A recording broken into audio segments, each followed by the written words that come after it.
Bible مقدس پرانے عہد نامہ میں سے پیدائش کی کتاب اس کا 13واں باب۔ ابرام اور لوط جدا ہوتے ہیں، اور ابرام مصر سے اپنی بیوی اور اپنے سب مال اور لوط کو ساتھ دے کر کنعان کے جنوب کی طرف چلا، اور ابرام کے پاس چوپائے اور سونا چاندی بکثرت تھا، اور وہ کنعان کے جنوب سے سفر کرتا ہوا بیتیل میں اس جگہ پہنچا جہاں پہلے بیتیل اور ائی کے درمیان اس کا ڈیرا تھا، یعنی وہ مقام جہاں اس نے شروع میں قربان گاہ بنائی تھی، اور وہاں ابرام نے خداوند سے دعا کی۔ اور لوط کے پاس بھی جو ابرام کا ہم سفر تھا بھیڑ بکریاں، گائے بیل اور ڈیرے تھے، اور اس ملک میں اتنی گنجائش نہ تھی کہ وہ اکٹھے رہیں، کیونکہ ان کے پاس اتنا مال تھا کہ وہ اکٹھے نہیں رہ سکتے تھے۔ اور ابرام کے چرواہوں اور لوط کے چرواہوں میں جھگڑا ہوا، اور کنانی اور فرزی اس ملک میں رہتے تھے۔ تب ابرام نے لوط سے کہا کہ میرے اور تیرے درمیان اور میرے چرواہوں اور تیرے چرواہوں کے درمیان جھگڑا نہ ہوا کرے، کیونکہ ہم بھائی ہیں۔ کیا یہ سارا ملک تیرے سامنے نہیں؟ سو تو مجھ سے الگ ہو جا، اگر تو بائیں جائے تو میں دہنے جاؤں گا، اور اگر تو دہنے جائے تو میں بائیں جاؤں گا۔ تب لوط نے آنکھ اٹھا کر یردن کی ساری ترائی پر جو صغر کی طرف ہے نظر دوڑائی، کیونکہ وہ اس سے پیشتر کہ خداوند نے سدوم اور عمورہ کو تباہ کیا، خداوند کے باغ اور مصر کے ملک کی مانند خوب سیراب تھی۔ سو لوط نے یردن کی ساری ترائی کو اپنے لیے چن لیا، اور وہ مشرق کی طرف چلا، اور وہ ایک دوسرے سے جدا ہو گئے۔ ابرام تو ملک کنعان میں رہا،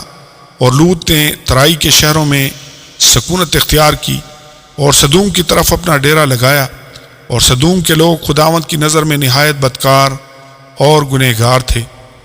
ابرام حبرون کو جاتا ہے۔ اور لوط کے جدا ہو جانے کے بعد خداوند نے ابرام سے کہا کہ اپنی آنکھ اٹھا اور جس جگہ تو ہے وہاں سے شمال اور جنوب اور مشرق اور مغرب کی طرف نظر دوڑا، کیونکہ یہ تمام ملک جو تو دیکھ رہا ہے میں تجھ کو اور تیری نسل کو ہمیشہ کے لیے دوں گا، اور میں تیری نسل کو خاک کے ذروں کی مانند بناؤں گا، ایسا کہ اگر کوئی شخص خاک کے ذروں کو گن سکے تو تیری نسل بھی گن لی جائے گی۔ اور اٹھ اور اس ملک کے طول و عرض میں سیر کر، کیونکہ میں اسے تجھ کو دوں گا۔ اور ابرام نے اپنا ڈیرا اٹھایا اور ممرے کے بلوتوں میں جو حبرون میں ہیں جا کر رہنے لگا، اور وہاں خداوند کے لیے ایک قربان گاہ بنائی۔ آمین اور آمین۔ بائبل مقدس پرانے عہد نامہ میں سے پیدائش کی کتاب اس کا 14واں باب۔ ابرام لوط کو چھڑاتا ہے۔ اور سنار کے بادشاہ امرافل اور الاثر کے بادشاہ اریوک اور ایلام کے بادشاہ کدرلاؤمر اور جویوم کے بادشاہ تدال کے ایام میں یوں ہوا کہ انہوں نے سدوم کے بادشاہ برا اور عمورہ کے بادشاہ برشا اور ادما کے بادشاہ سنیاب اور سبویوم کے بادشاہ شمیبر اور بالے یعنی صغر کے بادشاہ سے جنگ کی۔ یہ سب سدیم یعنی دریائے شور کی وادی میں اکٹھے ہوئے۔ 12 برس تک وہ کدرلاؤمر کے متی رہے، پر 13ویں برس انہوں نے سرکشی کی، اور 14ویں برس کدرلاؤمر اور اس کے ساتھ کے بادشاہ آئے اور رفائیم کو استارات کرنیم میں اور زوزیوں کو حام میں اور ایمیم کو سوی کرتیم میں اور ہوریوں کو ان کے کوہ شعیر میں مارتے مارتے ایل فاران تک جو بیابان سے لگا ہوا ہے آئے۔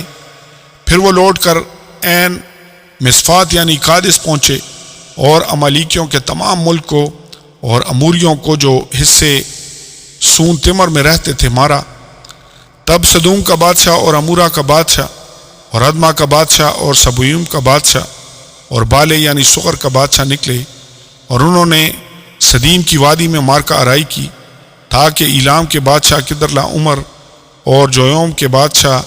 تدال اور سنار کے بادشاہ امرافل اور الاثر کے بادشاہ اریوک سے جنگ کریں۔ یہ 4 بادشاہ ان 5 کے مقابلہ میں تھے، اور سدیم کی وادی میں جا بجا نفت کے گڑھے تھے، اور سدوم اور عمورہ کے بادشاہ بھاگتے بھاگتے وہاں گرے، اور جو بچے پہاڑ پر بھاگ گئے۔ تب وہ سدوم اور عمورہ کا سب مال اور وہاں کا سب اناج لے کر چلے گئے، اور ابرام کے بھتیجے لوط کو اور اس کے مال کو بھی لے گئے، کیونکہ وہ سدوم میں رہتا تھا۔ تب ایک نے جو بچ گیا تھا جا کر ابرام عبرانی کو خبر دی، جو اسکال اور آنیر کے بھائی ممرے اموری کے بلوتوں میں رہتا تھا، اور یہ ابرام کے ہم عہد تھے۔ جب ابرام نے سنا کہ اس کا بھائی گرفتار ہوا تو اس نے اپنے 318 مشاق خانہ زادوں کو لے کر دان تک ان کا تعاقب کیا، اور رات کو اس نے اور اس کے خادموں نے غول غول ہو کر ان پر دھاوا کیا اور ان کو مارا، اور خوبہ تک جو دمشق کے بائیں ہاتھ ہے ان کا پیچھا کیا، اور وہ سارے مال کو اور اپنے بھائی لوط کو اور اس کے مال اور عورتوں کو بھی اور لوگوں کو بھی واپس پھیر لایا۔ ملک صدق ابراہیم کو برکت دیتا ہے۔ اور جب وہ کدرلاؤمر اور اس کے ساتھ کے بادشاہوں کو مار کر پھرا تو سدوم کا بادشاہ اس کے استقبال کو سوی کی وادی تک جو بادشاہی وادی ہے آیا، اور ملک صدق سالم کا بادشاہ روٹی اور مے لایا، اور وہ خدا تعالیٰ کا کاہن تھا، اور اس نے اس کو برکت دے کر کہا کہ خدا تعالیٰ کی طرف سے جو آسمان اور زمین کا مالک ہے، ابرام مبارک ہو، اور مبارک ہے خدا تعالیٰ جس نے تیرے دشمنوں کو تیرے ہاتھ میں کر دیا۔ تب ابرام نے سب کا 10واں حصہ اس کو دیا، اور سدوم کے بادشاہ نے ابرام سے کہا کہ آدمیوں کو مجھے دے دے اور مال اپنے لیے رکھ لے۔ پر ابرام نے سدوم کے بادشاہ سے کہا کہ میں نے خداوند تعالیٰ آسمان اور زمین کے مالک کی قسم کھائی ہے کہ میں نہ تو کوئی دھاگا نہ جوتی کا تسمہ نہ تیری اور کوئی چیز دوں، تاکہ تو یہ نہ کہہ سکے کہ میں نے ابرام کو دولت مند بنا دیا، سوا اس کے جو جوانوں نے کھا لیا